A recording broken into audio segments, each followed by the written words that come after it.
जय जगन्नाथ। महाप्रभु श्री जगन्नाथ पवित्र 56 भोग मध्य जगन्नाथ बल्लभ हेउची एक अत्यंत स्वादिष्ट और पारंपरिक महाप्रसाद। यह एक सुखिला भोग ठाकुरଙ୍କ मध्याह्न भोगरे प्रतिदिन लगी होता है। जदि आपण मध्य घरे श्रीमंदिर से अद्भुत स्वाद को अनुभव करने को चाहते तेबे आज भिडियोटी आपणक पाई।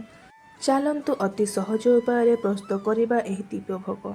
भिडियोटी को शेष पर्यंत निश्चय देखंतु।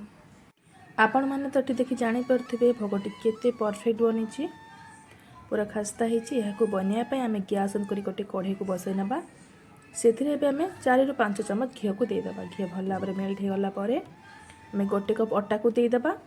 अटा को भल भाव में गैस फ्लेम को लो रखिक आम गोल्डन कलर होगा पर्यंत भाजवा।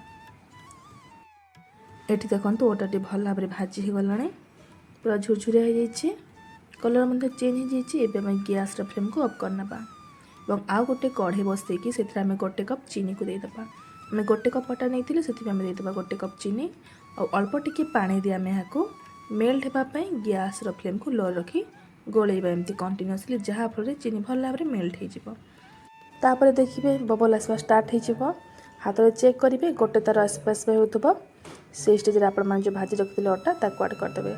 यही आपण मैंने अधिका मोटा सिरा करें गोटे 2टा तार आने करदे ये टाण होमर प्रसादी भल बनबनी। अटा को आड करने पूर्व आम सिरा भल बास्ना आसवाई गोलमरीच और अलैचर गुंड को गोटे चामच देदेबा भल भाव गोल नवा।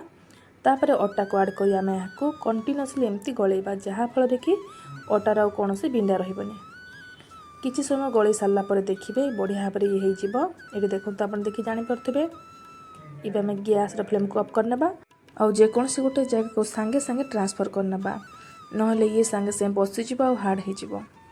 ये देखो गोटे प्लेट में घी ग्रीस कर नहीं या ट्रांसफर करके एमती सेट कर नहीं तापर गरम थिला समय ही आम कट लगे नवा जहाँफल कि ठंडा है आमको ये काढ़ा को सुविधा हम आउ जदि ये थरे सेट हो गला और काटी हेनी हार्ड हो भल भाव में सेप आसबनी।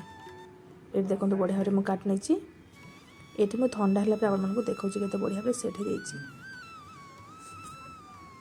आम गोटे प्लेट को काढ़ी ना और तुलसी पत्र दे ठाकुर को भोग लगेगा। ये मुझे गोटे आपण मानक भांगी देखा के बढ़िया भाव में अधिका सफ्ट है कि अधिका हार्ड है देखु केमती खास्ता है हाथ में भांगी हो।